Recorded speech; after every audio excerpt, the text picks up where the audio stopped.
Good afternoon, everyone. Thank you for joining us for today's Lunch and Learn. I'm Lauren Smith with the International Franchise Association, and we have a great 30 minutes lined up for you. Before we begin, I would like to let everyone know that we are recording today's webinar and will make it available later this evening on community.franchise.org. If you have any questions for today's speakers, please add them to the chat box and they will be addressed toward the end. Today's topic is revisiting your candidate financial requirements in today's SBA world, and it is brought to us by Benetrends.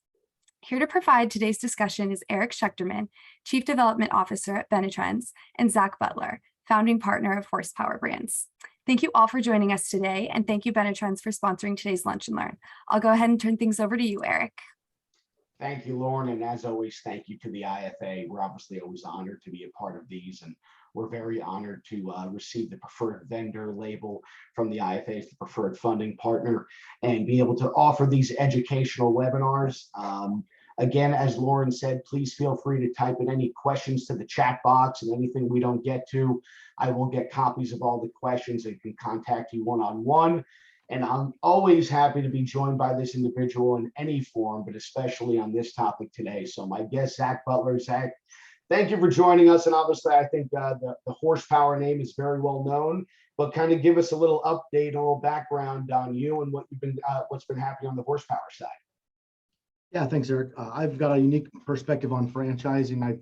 I've been an employee of a franchise location. I've been with the company before it franchised. I've been franchisee, multi-unit franchisee, franchise development, now franchisor. In my past, I've done 1,000 placements in franchise development. And as a franchisor, we have 5 franchise brands that we have under our umbrella. We're also vertically integrated. So we have 5 to 6 different verticals that we have brought in, with that being marketing, call center, recruiting, et cetera. But we're an aggressive growth company. So we look to do 50 franchise placements per brand. And with that being said, most of those candidates use SBA to fund their businesses. So we have a unique perspective on franchising because we grow extremely fast. And so we have to have the right funding partners in place. And our track record, we've done 4 brands in a row where we've done over 100 territories in development in the first 12 months of development, 4 times in a row. And so we've worked a lot with Eric. We've had a great relationship with Benetrends, love the IFA, and really just, we want to give back to franchising and franchisors. We're here to make sure that we can set the bar and do things better. So if you guys have questions, we'd love to be able to help you. No, I appreciate that, Zach. And that's why I wanted to have you on here, because you can't develop brands like that if you're not getting the right candidates in the mix that are not running into delays. And a lot of the delays are more self-inflicted from what we've seen on the funding side. So to get started, we're going to do just a quick little update on anything related to SBA.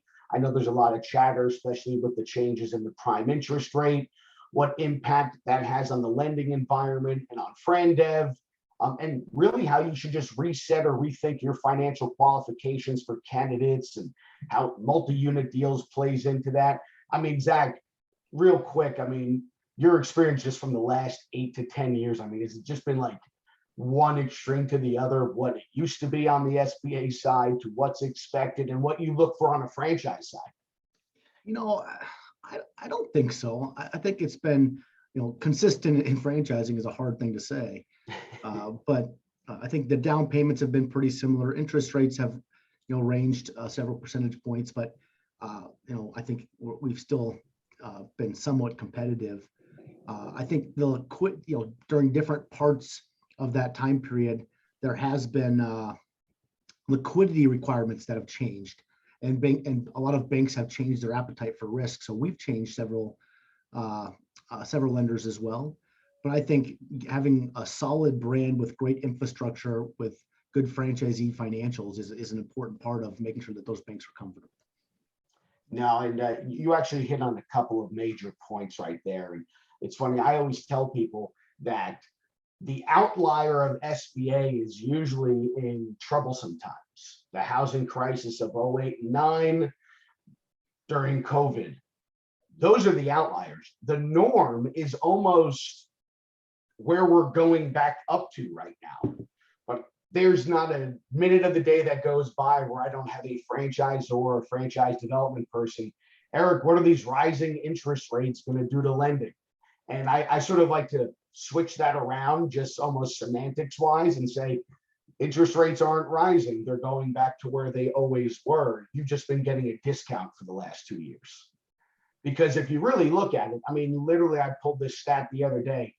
From May of 2000 to March of 2022, the average prime interest rate has been in the 5 to 5.5 range. That to me is more of the norm. Now in COVID, we dropped the prime interest rate to 3.25. And then about a month to a month and a half ago, it went from 3.25 to 3.5. And then about a few weeks ago, it went from 3.5 to 4. And of course, everybody's saying, oh my God, interest rates are going up. And again, sometimes even just changing the way that you look at it will also help a candidate look at it better. Interest rates are not going up. They are returning to where they have historically been. And also keep in mind what the real impact of a lot of these things are. So if I go to the COVID time interest rate of 3.25 and the maximum of what a lender can charge in the SBA world of plus 2.75, that would bring me to a 6% interest rate. So in the lowest interest rate period over the last few years at the plus 2.75, on a $300,000 loan, my payments could be, say, $3,300 a month on principal and interest. If we look at prime as if it goes to 5, which for everyone on the line, I firmly believe we will be at by the end of this calendar year. So if we look at 5 plus 2.75, the estimated monthly payments on that is $3,600 a month. Now, I'm not going to say whether $300 more a month is a lot or a little. That's up to a business owner and everything else. But if I compare that difference to the degree of emotion it's causing people, I think there's some disconnect there. So just for all the franchisors and franchise development people, I think it's also your job to set the proper expectations. When someone says, oh my God, interest rates are going up, just change that mentality around. No, interest is getting back to where it should be. It's better for the economy. It's better for the market. It's better for borrowing. And it really isn't going to impact your business that much. Zach, I don't know if you're finding yourself engaging in these conversations with some of the changes that have been happening. I don't think the changes have caused us any slowdown, to be frank. You know, a lot of times we'll compare what their 20% cash injection is, and you know, what can you get on that 20% cash injection in the market compared to what can you get for that return in a business. And it's far better in a business every time. So it hasn't really slowed us down from an interest rate. Now, I know somebody, I think Kent Craven commented that his first loan was like 16 or 10%. It was a lot. I think that we have a long ways to go. Yeah, 16%. I think we can go quite a bit. We can get even higher before I think it really affects your ability to close deals.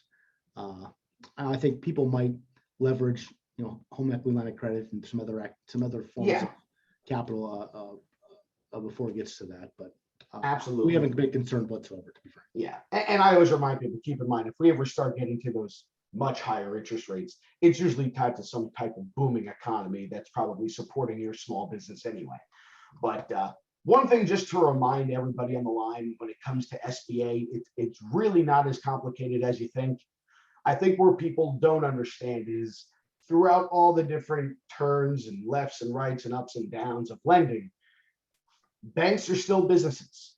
And just like any other business, they're free to make business decisions and focus on certain verticals and categories. Banks have become very siloed in today's SBA lending market. Just because 500 banks say no to your brand, that doesn't mean that there's 4 or 5 that would absolutely love your brand. Just because you only have 4 or 5 banks doesn't mean that there's anything wrong with your business. It's just that banks have become very specific on what they're looking for. And if you're outside of what they're looking for, then you better bring something else to them. So if it's not a business that they love, well, what's the other part of that deal? The borrower. So you better bring them a borrower that they love. So if it's an emerging brand with not a lot of locations open, maybe it doesn't hurt the loan, but it might not help it. So how are you going to help it? Have a stronger borrower. It really is just having the balance. And then a big part of that, as we've talked about, which we're going to spend some of our time now on, is liquidity and how this impacts SBA. And really more important, what we were talking about today is revisiting your liquid capital, your net worth requirements. I know everybody's got their franchise development websites. They have them in their FDDs. I would say this, before I get started on any of these things, whether you change this or not, what's most important is that whatever they are, you actually stick to them. The amount of candidates that I know all of the funding companies end up getting connected with, that after 5 minutes, that candidate shares with them their financials that nowhere near match what the franchisor said is their minimum financial requirements. And I understand a lead's a lead, and we don't want to abandon any opportunity. But remember, you obviously don't want any of those candidates going into your business underfunded. So the two key areas that most look at is liquid capital and net worth. So people will have all those different things there. And then, of course, the total investment, the royalty, and the franchise fee.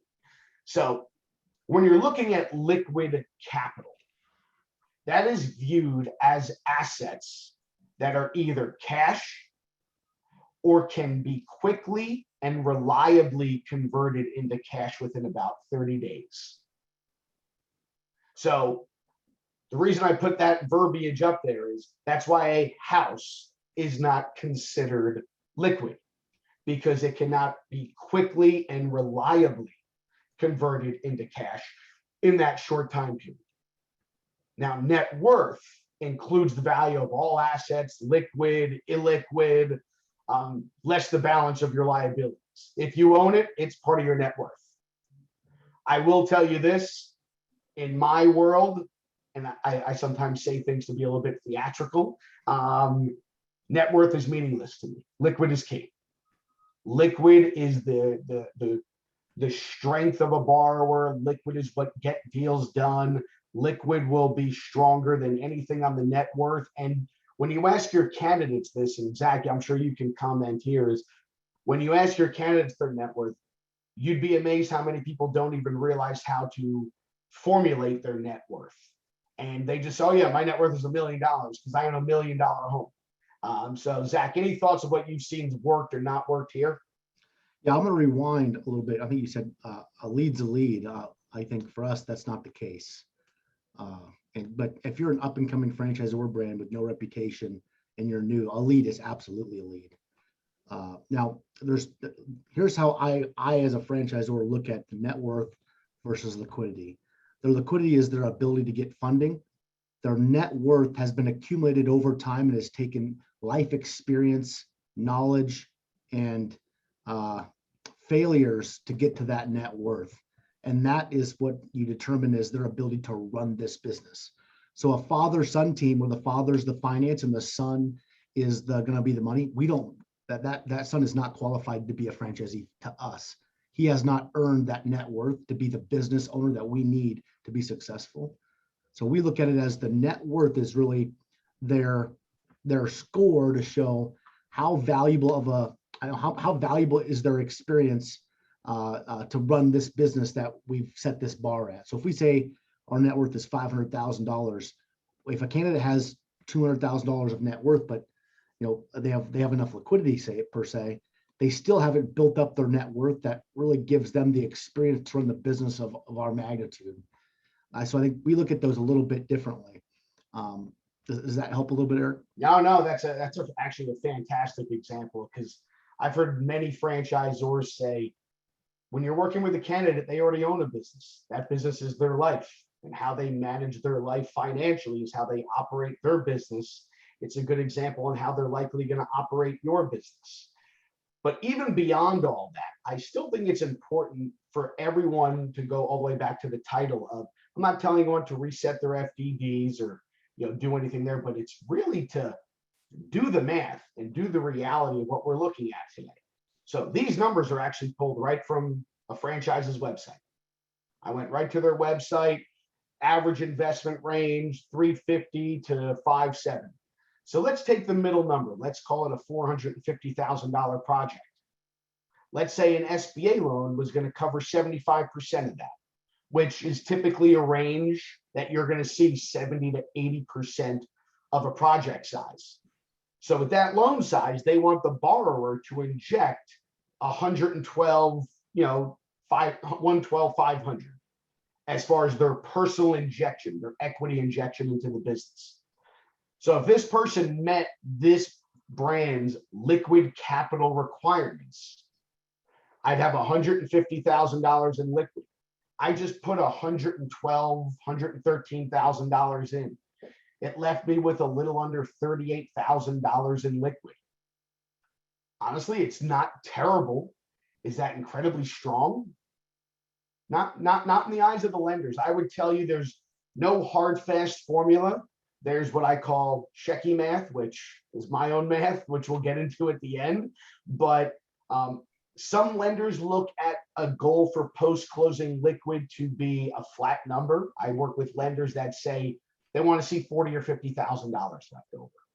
Realistically, what most of them will do is they're going to look for a multiple of months of debt service. And when I say debt service, that's global debt service. So I have my personal living expenses, but now I've got this new loan that I just took on. So if now all of a sudden my global debt service is $6,000 a month between loan payments and all my other personal debt, and a lender might say they want to see 6 to 8 months worth of debt service to be covered.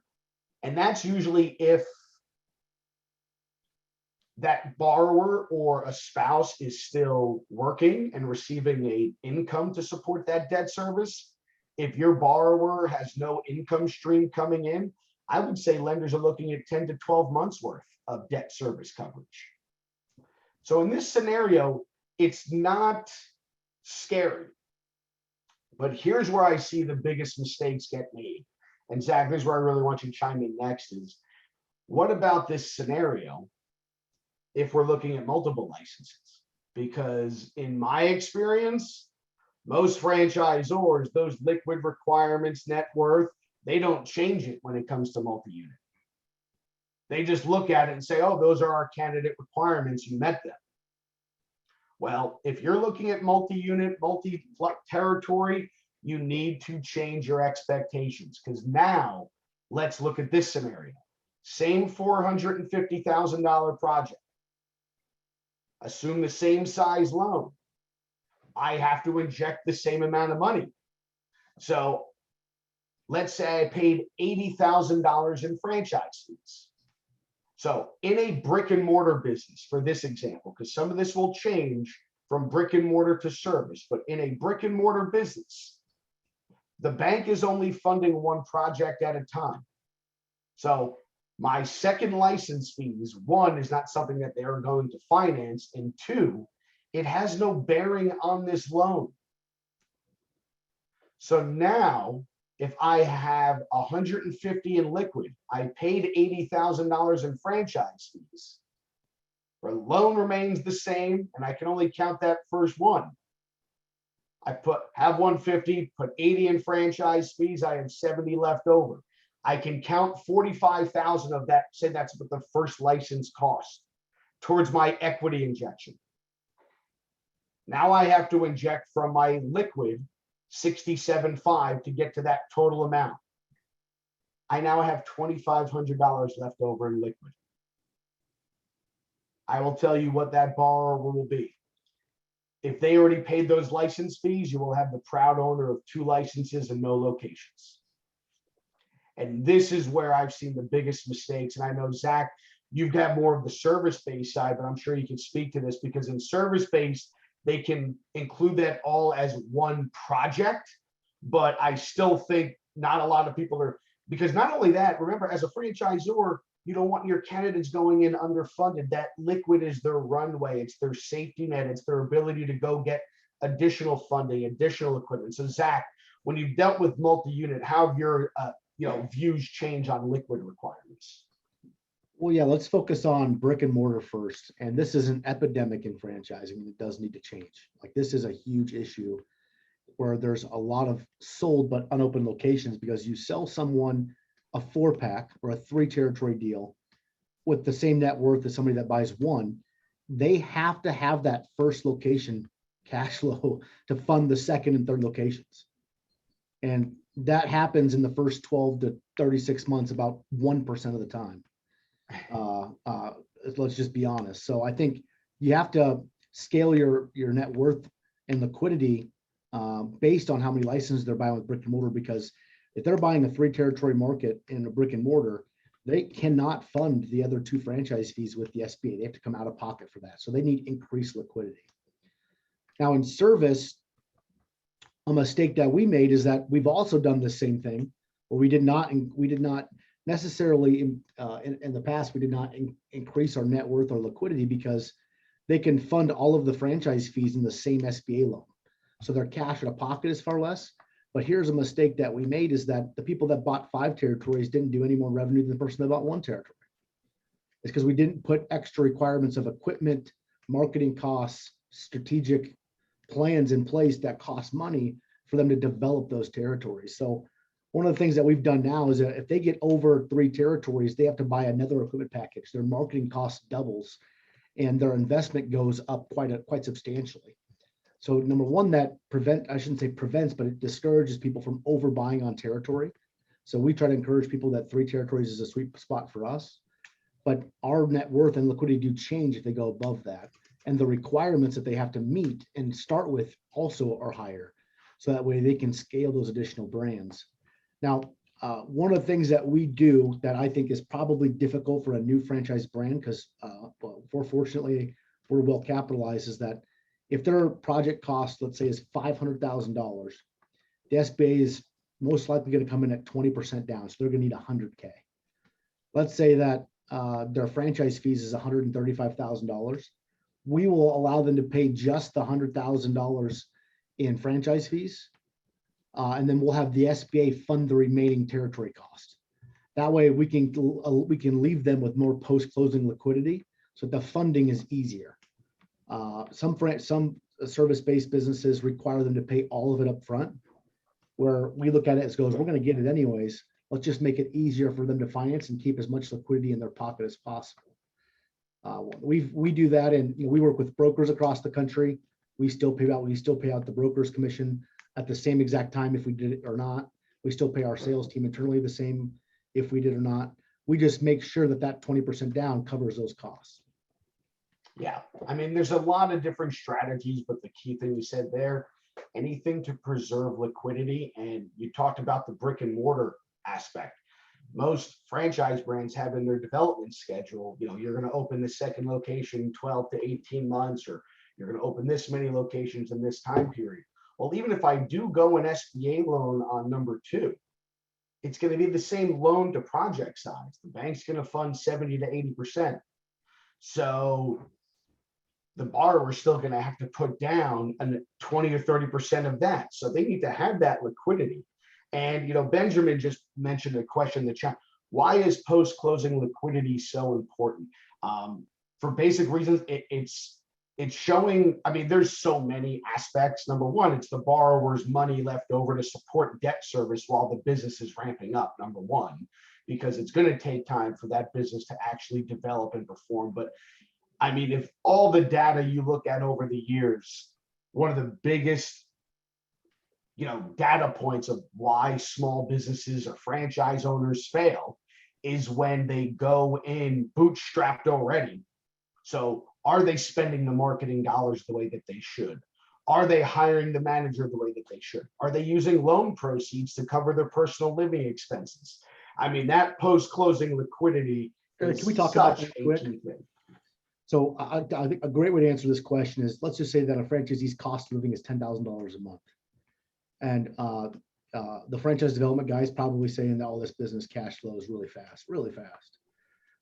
Right. And so they're looking at it going, oh, well, if I only have enough liquidity to support myself for 90 days, and if the business doesn't cash flow, then they can't live. And so post-closing liquidity is so important, because the bank looks at it and goes, hey, they're not going to close on their loan. They have a year's worth of post-closing liquidity to support their current lifestyle and the loan payment, just in case it doesn't go as planned. It allows for them to get more approvals across the finish line. That's an important part of why we do our funding that way, is that it leaves them with more post-closing liquidity, which is easier to get approved. Absolutely. Well, good. So as I mentioned before, I have my quick math rules. And I know we only have a certain amount of time today. I am not going to say this is any bank rules. This is no Benetrends rules. This is no funding partners rules. I said, this is literally Eric Schechter in math, and I like to live in utopia. But if I was working with a brand and somebody said, because there's so many different complicated ways, I like to simplify it. Single unit deal, I want the candidate to have at least 40% of what the estimated project is in liquid. Why? They're going to put 20 or 30% down. Whatever's not put down is what they have left over. I think that's just a nice, simple way of looking at it. And again, if I were to go simple, multi-unit deal, whatever they're going to pay in franchise fee, I want it ×2 in liquid. They're going to buy 3 licenses for $135,000. They should have $270,000 in liquid. Because if you look at that example, first project is 300. I get a loan for this much. I paid this, as you can see there on your screen, it leaves them with $115K in liquid left over. It's good post-closing liquid. And keep in mind, when they go to open location 2, they're repeating this scenario if they're going SBA. So they're going to have to inject another 20 or 30%, which on the same project in this example is in that $70,000, $80,000 range. Well, where is that going to come from? So, and again, I'm sure there's a billion holes to poke into this, but I think this is always a good area to start and then sort of whittle it down from there. But to me, I always like easy, single unit 40%, multi-unit ×2, plain and simple. And again, when it comes to some of this stuff, and I appreciate our experience in working with Zach and his team, and they have great funding partners beyond Benetrends. And all I would tell you is that go out and get the help. There are great funding partners all throughout the country that will help you sort of identify maybe what should my requirements look like today? How do I make sure I'm not wasting time with unqualified candidates? What banks have an appetite for me? What reporting can I get to really drive the sales process? And, Zach, take the Benetrends aspect out of it. I mean, how important has having somebody help drive this in your development background and what horsepower is building get you guys on the track record that you've had? There are a few points. Number one, if you have one major partner and then some secondary partners, and to Eric's credit, we've had to have a conversation where someone was close, or there was an issue that happened, and we could say, hey, we send you a lot of business. We want this person taken care of. We want the refund, and that gives us some leverage because we send everybody there. That's one reason is you can take care of your candidates. The second is that you want a good partner to keep you updated. If they're not finding the real estate to close them the loan, and the partner's not giving you any feedback, that makes it hard for you to work and get everything opened up on time.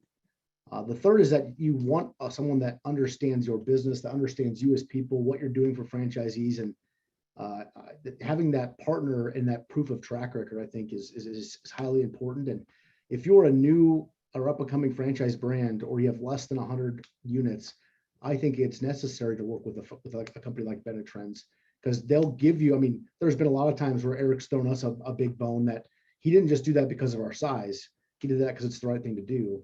But they'll look out for you, and they'll give you a lot of support and tell you some things that you should be looking at. And I'll never forget my first brand that I ever represented. They asked me as a development rep, what should we set our net worth requirement at?